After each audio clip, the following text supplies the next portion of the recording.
Hello and welcome to the FinTech Finance Virtual Arena. I'm your host, Doug Mackenzie, and on today's session, we're going to be looking at artificial intelligence in the finance industry. And joining me today, I have two brilliant guests. Guys, thank you so much for joining me. I have Jevens from AIB and Pierre Louis Durel from Yseop. Guys, thank you so much. Before we kick on to the session, actually, I'm going to get you guys to introduce yourselves to our audience if they're unaware of yourselves or actually your organisations. So, Sean, could you kick us off and tell us a bit about your role at AIB, please? Sure. I'm Chief Digital Officer with AIB. AIB is Ireland's largest bank.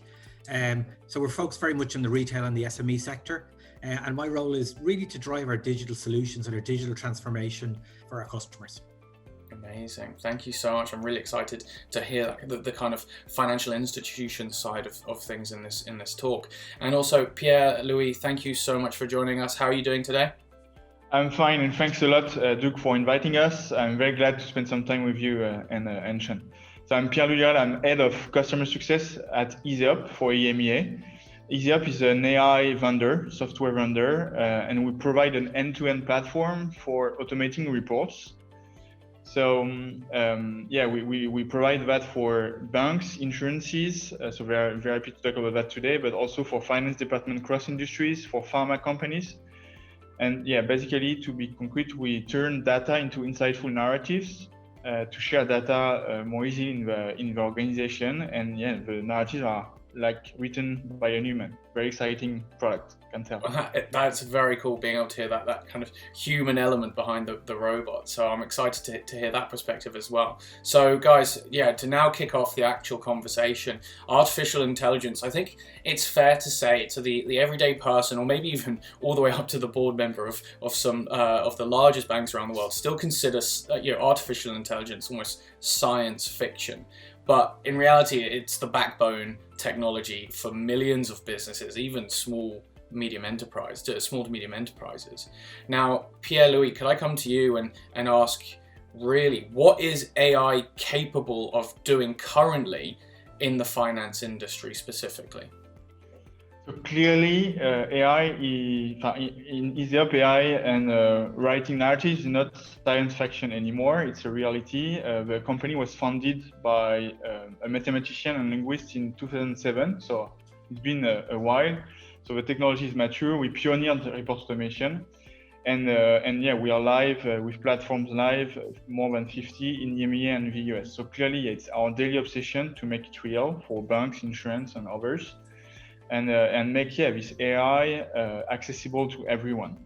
And that's why we invested massively since 2017 to make our technology more easy to use. We have a no-code studio to ease the creation of the reports. So it embeds some prepackaged analysis, some prepackaged text to make more easily the use of our technology.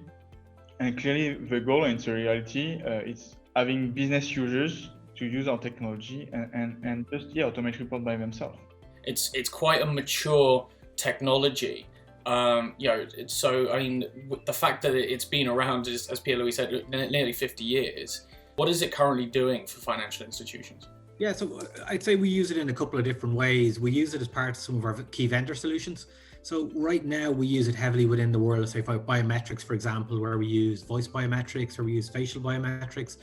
But also we use as part of some of our kind of what we call onboarding, which is those customers opening new accounts remotely. So people will be familiar with the kind of the selfie approach, or take a picture of your passport and your face. There's a lot of AI technology is used in those solutions. So for us, they're very important nowadays for onboarding customers. We would also use it, again, and probably to Pierre's point, over a period of time, more in the propensity modeling. So we would use it in our own data sets, looking to find cohorts of customers that may be, for acquisition or retention, or for customers who are likely to purchase related products, would be another reason that we would use it for as well.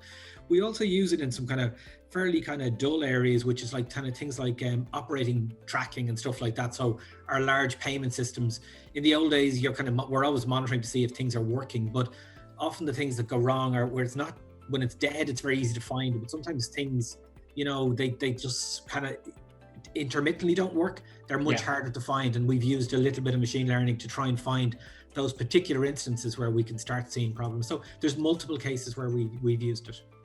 Interesting. Now, with that in mind, then, if we were to kind of look at various different sectors within finance, Pierre-Louis, can I ask what AI can do? We've heard some brilliant kind of holistic experiences from Sean there. Like, what can it go on to do, for instance, in the wealth side of things? Now we've heard about all those various different compliance issues.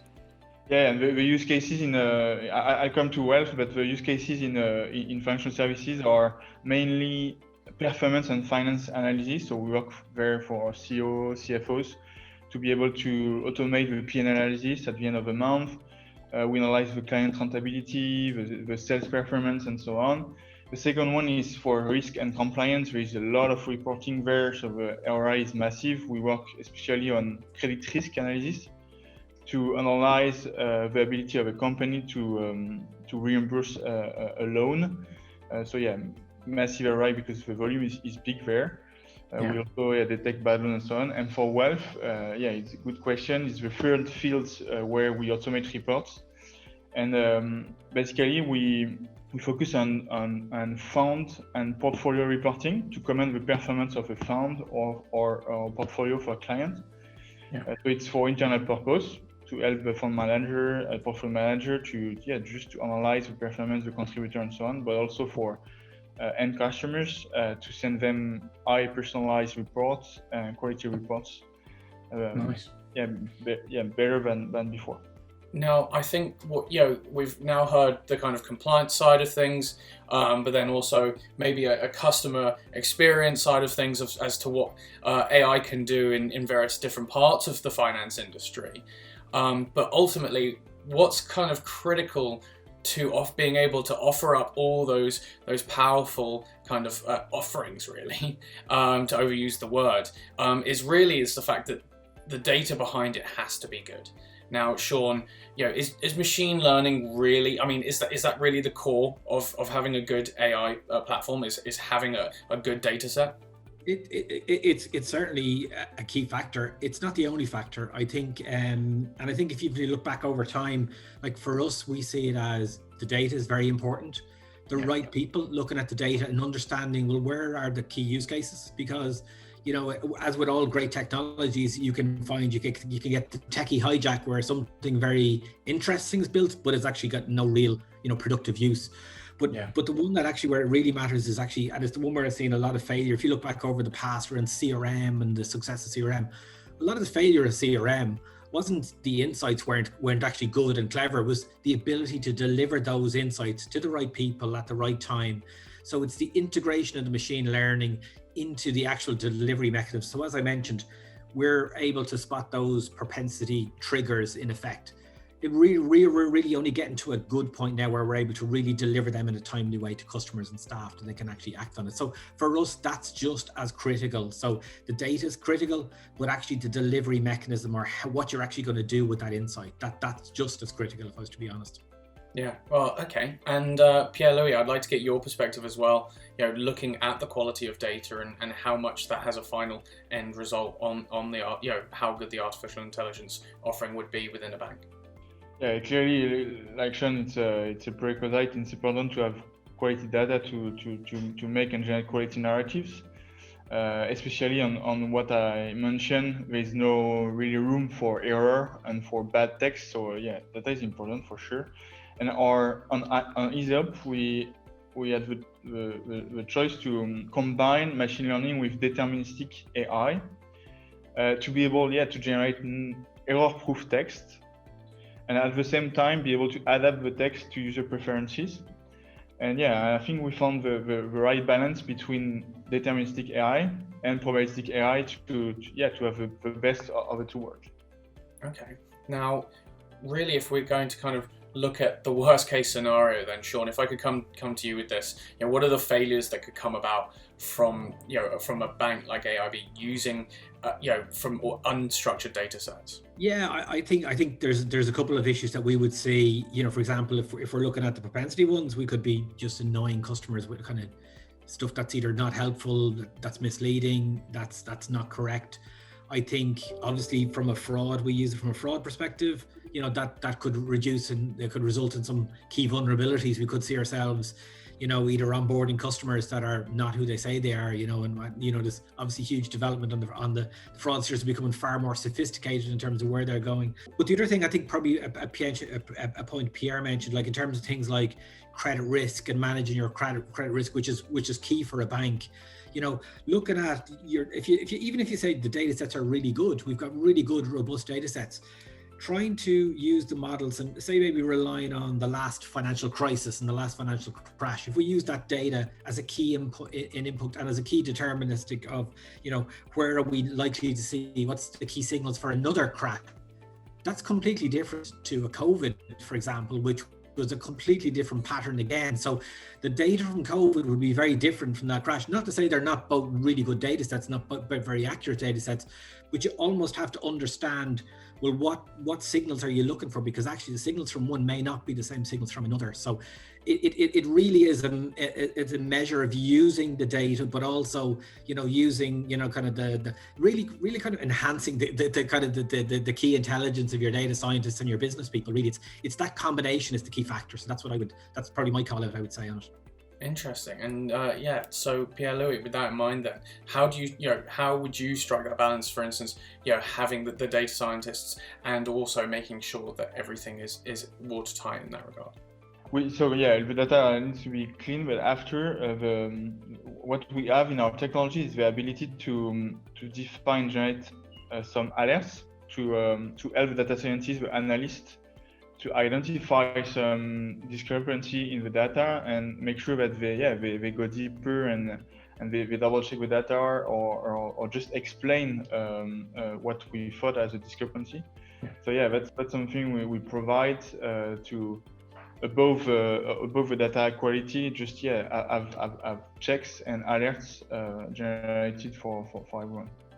Interesting. Now, Sean, we've touched on some of the use cases before, but I'm really excited to kind of, you know, it's such a brilliant technology and it's so important and critical to customer experience. You know, can I ask how you guys are using, in kind of a more deeper way, how AIB are utilizing artificial intelligence to improve your customer experience offering?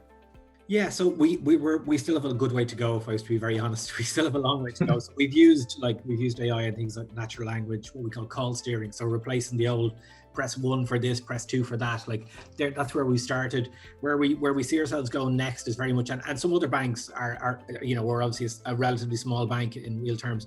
Some leader banks have gone there, which is very much using chatbot technology, and really that's where we're on the baby steps of that, like understanding the customer intents and the intent analysis that we can do on those kind of chat scripts, and then moving that into really putting a proper robust bot in place. There's a lot of bad examples, and I think customers have been, you know, burned by, you know, I can't talk to anyone, they're putting this ridiculous chatbot in front of me that's, you know, can't understand anything, I'd say. So we've kind of rather than launching into that, we've kind of been a little bit hesitant. We're going into the space and then we're replacing that with intents, and then we're going into the bot space. So that will take a number of years, but that's probably the one I see for customers, where I would say rather than them having, you know, lots of apps on their phone and you know, literally explicitly hopping into their banking and, you know, their banking app to do their banking and then hop back into what they do. Yeah. I'd see it will more that our services will morph and be available more in a natural language context within a WhatsApp or a Messenger or Alexa, Siri or a Google Assistant or something like that. That's where I see it, but that's going to take a little bit of time. Yeah, and I completely agree with you when you say customers have almost been burnt by this technology before. I seem to remember trying to order cinema tickets over the phone and having to shout at a robot, you know, for back, and that nowadays just would not be acceptable.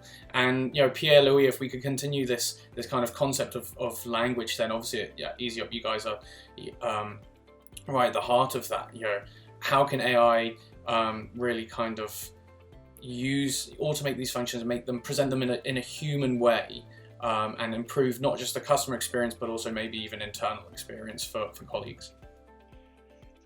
Clearly, on what Sean said, we are very complementary to that. You touched on about natural language understanding, so the ability to understand what the client say in any channel, and we are the second step to be able to explain things in a human way. So yeah, both are very complementary, and actually we're using NLU language understanding capability in our technology. Yeah, how we do that? We are able to prepackage the reasoning of an analyst or a customer to be able to write down explanation in a language chosen. So yeah, it's analysis capabilities plus language capabilities to at the end, in any process feed. Relevant data feed with text, really easy to understand. Interesting. But if we were to move away from the kind of product side of things and look at it in a more holistic kind of way, how do you see AI as being able to kind of just automate functions? For instance, as Sean gave the instance of a customer trying to kind of get further down the queue. How can you see language as being used to automate things maybe internally? Yeah, clearly, and it's a major focus for us to provide internal analysts, more capabilities to automate things that they were doing manually before. So I talk about the risk and compliance is clearly internal. I can talk about operations also. We work with a CEO, with the second largest bank in France, one of the leaders in Europe. It's fully internal, so they have this report on the mortgage activity. So we are reporting a monthly reporting to comment the production on mortgage. Yeah. And on this one, it was before a manual report with a lot of tedious graphs and pretty complex to understand. So he decided with our technology to revamp this report, and clearly the intent was to make it more readable, clear, understandable. So he asked for more text, dynamic text, focus on the important insights he wanted to highlight. And the result for this internal report is that it's widely shared today. It was only shared with few people because it was a complex one.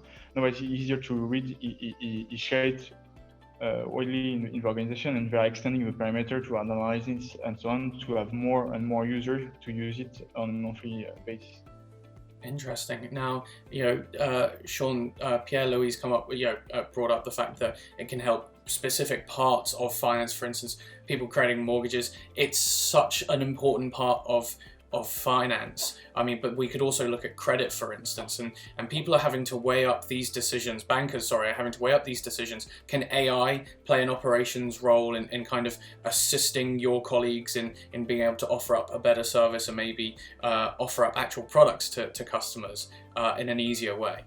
Yeah, I think I absolutely think it can, and I think there's probably some very boring kind of use cases which are very much some of the ones that matter actually around things like even collecting documentation from customers. Some of the stuff like the kind of the dull stuff we have to do at the moment because open banking, for example, isn't quite there yet in terms of being able to say, okay, Doug, you haven't been an AIB customer before, you want to apply for credit, I need copies of your statements, for example, because when we get more to when open banking moves on another year, can I just get access to your account and I'll use that information and analyze it quickly to make a credit decision, based on those kind of AI models and intent.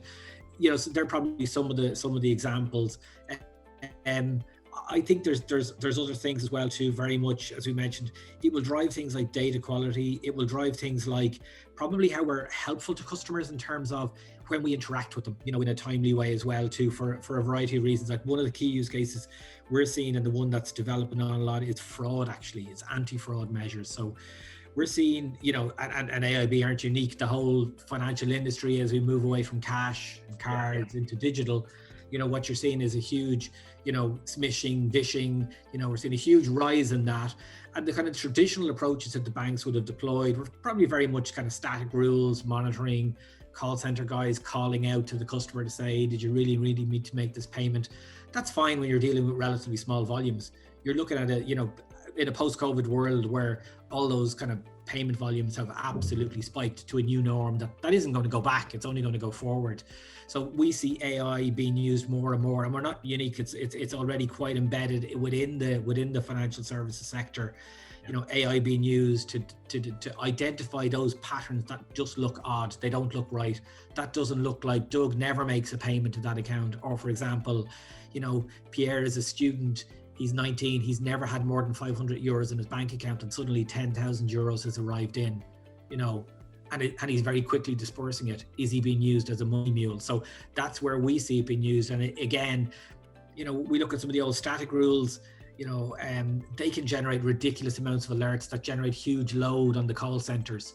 You know, whereas with AI, you can actually really tune that and get that to a point where actually we're really getting to the ones that really matter. You know, these are the important ones. Yeah. It's not that the other ones aren't, but it really does hotspot it much better. And you can, you know, again, I would say we're probably on not quite the baby steps of this across the industry. You know, some of the larger banks are further down the track. Probably the banks like ourselves, the tier 2, are following on, you know, but there's a well-worn path there. There's some very credible vendors in that space, for example, that we would move to. Interesting. What you mentioned, Sean, it's very important. On you said to free up time, internally, and especially collecting data and having first analysis is not. It's not very interesting for anyone. So it's clearly a big stake for our customers. It's the case for credit risk. We automate the first part of collecting the data and have a first analysis for the analyst to focus on identifying risk and do their high value job. It's the same inside from finance.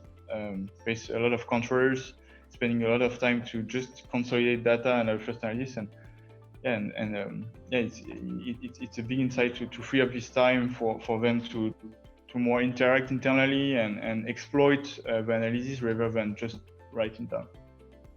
Yeah, and I think that's going to have huge knock-on effects throughout the industry. Now, one thing I think is quite interesting, and from other talks I've had on the virtual arena, we've seen artificial intelligence being used in finance in different ways around the world. Obviously, because payments are very specific around the world, customer experience is very specific around the world, and also ways of working as well are hugely different. We're seeing artificial intelligence be utilized differently around the world. For instance, you may have been noticing that in Australia, the massive Australian banks have been hit by a massive AML fine because they weren't able to see maybe some of the money laundering going on there.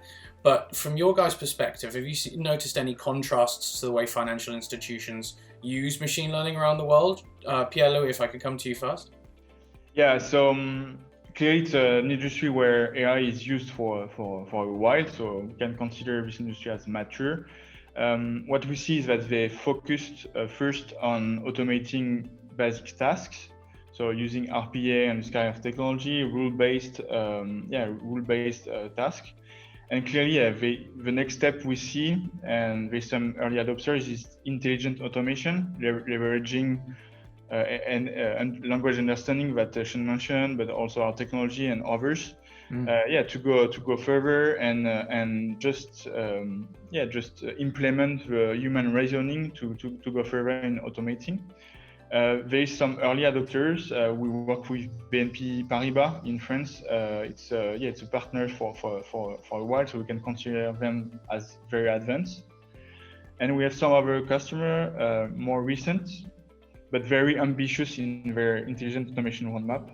And we are working with them on that. Nice. And Sean, can I get the perspective from AIB? Obviously, the largest bank in Ireland. I'd love to see the kind of the ecosystem in Ireland. How is that taken? I know you've mentioned baby steps, but I think that's applicable to the rest of the world, isn't it? I think it is. Yeah, I think we're not unique. Certainly Ireland has a history of. We're a very digital economy. We moved from an agricultural economy to a digital economy. We skipped a couple of generations along the way. You got all the major kind of high-tech companies are headquartered here. So there's a lot of, and Irish people have a history of adopting digital technology. But what I would say is that I think Europe is a little bit more hesitant. I think, for example, our GDPR regulations, our sensitivity around data.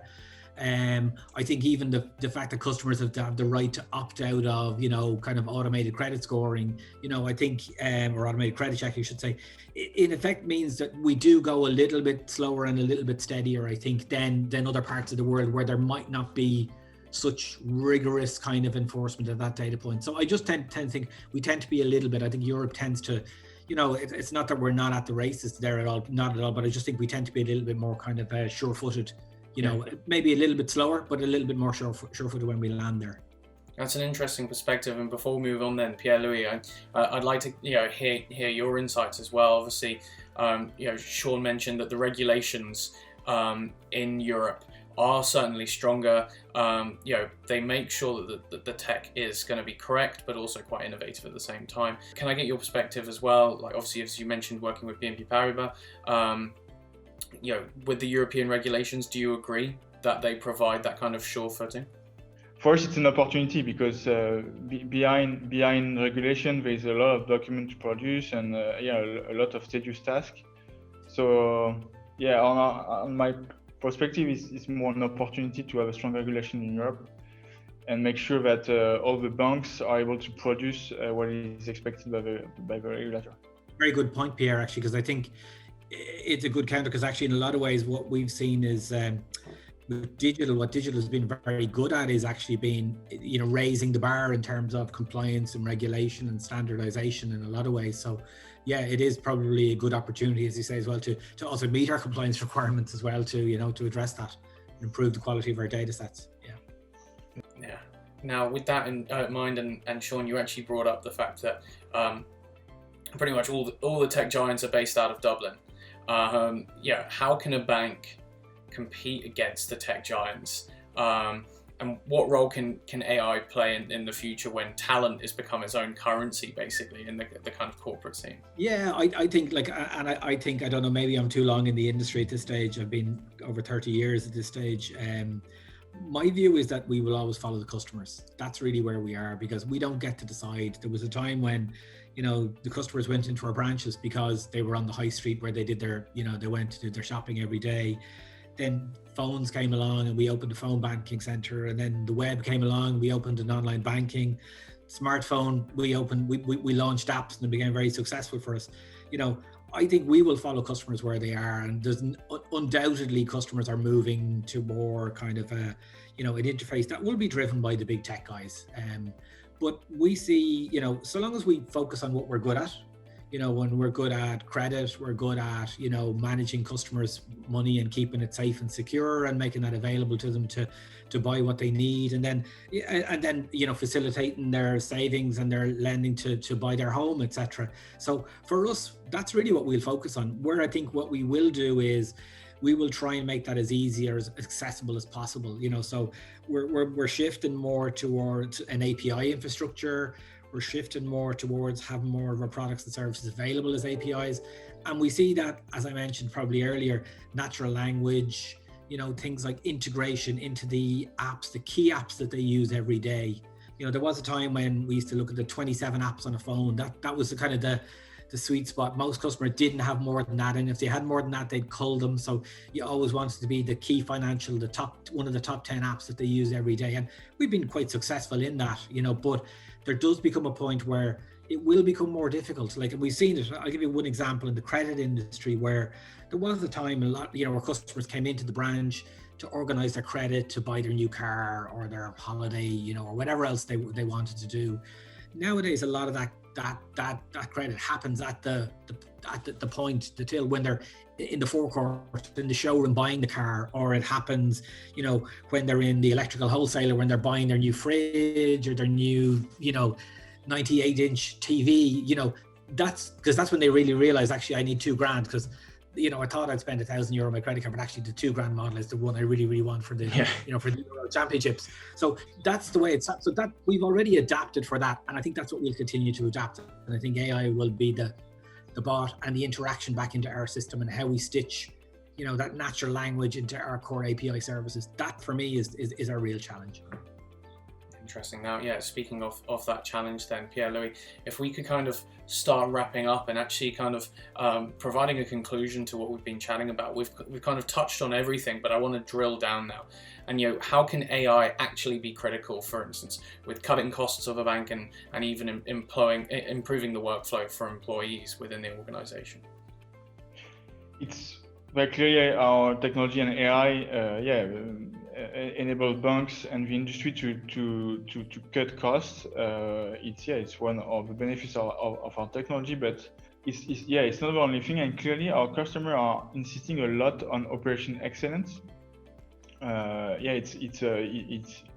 We talk even more about operation excellence than cost reduction. It enables it to standardize their processes, standardize the document they're publishing, to fasten their processes, to avoid any error, any risk in their processes.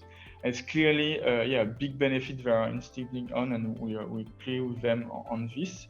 And the second point they are talking about is also the internal satisfaction of the analysts and of people. It's an important thing for them, and I think AI is clearly a must-have for providing to anyone more capability on a daily basis. I think it could be a way to retain talent in a bank and in an organization. So don't forget these two benefits also. Our customers are talking a lot about that.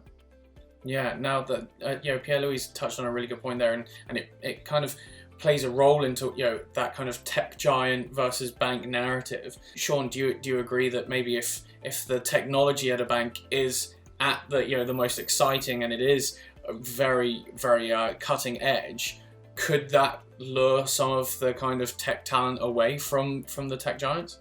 It's a constant challenge, to be very honest. I think what we see is that people are still very attracted to, like, finances often gets a bad tag as kind of like a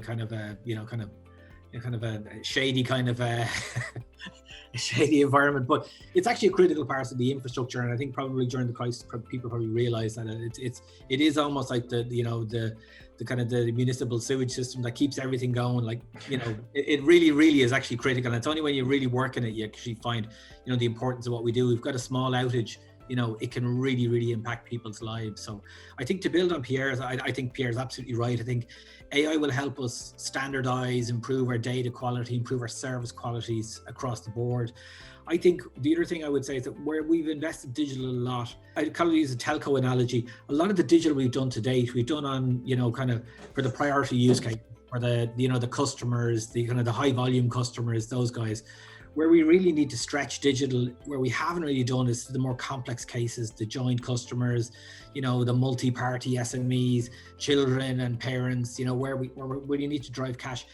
And I think AI will really help for those more complex cases. So to really find the exceptions, help us do that. As I mentioned, the fraud cases, get to customers more quickly when we suspect something on their account, so that we're not relying on an agent to spot something, to pick up the phone, to ring them, they're busy, that we can be much more interactive in terms of how we do it. Even in terms of things like the other place we see it, like, again, helping customers not ever fall into debt in the first place, being more proactive with spotting early signals that, and I remember speaking to some of the Australian banks who've done some good work in this space, and some of the Canadian banks who've done work in the opposite space, which was helping people save, again, using AI to identify signals and saying, well, actually, Pierre's already burning up, he's got spare cash at the end of the month, let's help him save that, but in an intuitive, kind of a natural way. And some of the Australian banks have done something similar in terms of early signals for debt. Encouraging the customer, what you do have some, why don't you pay down your credit card? It's actually, it's kind of a counterintuitive for the bank, but in the long term, it's the right thing to do for everybody. So I think that's where AI will come more to the fore as we become more comfortable with it, that it will find the exceptions and will help us engage quicker with customers, where in the past that was, someone who knew the customer, who eyeballed the customer, who could talk to them. That's not possible in the world we live in nowadays. So that's where I think there's a role to be played. Yeah, and it's really interesting hearing that kind of the critical part of it is being able to provide that human element. and also that seamless automation. It's kind of doing two things at once to ultimately improve the bank customer experience, customer focus, but also on the operation side. So when you paint it like that, it almost seems like a no-brainer, doesn't it? Now, guys, to kind of wrap up, I kind of want to see if we can kind of introduce you guys to our audience a bit more. Can we, if I start with you, Pierre, Louis, and find out what's next for you guys at Yseop, and how can people find you? Do you have any kind of social handles that people can follow you on? Clearly, yeah, thanks for the question. Clearly, the next step for us is to continue packaging our technology and make sure more and more users in banks and other industries are using it. We're integrating in their daily tools to make it very transparent and easy to use. First step, and we're extending in Europe, in the US also. It's a big focus for us, and the next step to have more and more clients, both sides of Atlantic. And to follow up, you can go reach our website, yseop.com, and you'll find a lot of materials there to dig into our technology. Amazing. Well, it sounds like world domination for you guys next. And also, Sean, thank you so much for joining as well. Can I don't know if you can reveal too much, but what are you guys working on over at AIB, and how can people find you on social too? Yeah, we're in all the normal spaces. You can open an account on your smartphone if you'd like. We'd be more than happy to have you as a customer. So no, we're driving very much. We're very keen to drive into the digital age and meet the needs of our customers. That's really it. They keep us on our toes. Amazing. Guys, thank you so much for your time. It's been an absolute pleasure and incredibly insightful, because as mentioned at the start, even though it is a mature technology, it's still not known really as to what it can provide and really the use cases. So we've heard some absolutely amazing ones here today. And also thank you to our viewers as well. You can catch the rest of the series and much more over at www.fintechf.com, and of course YouTube and LinkedIn, where I'll see you in the comments. Guys, once again, thank you so much. It's been great having you, and goodbye.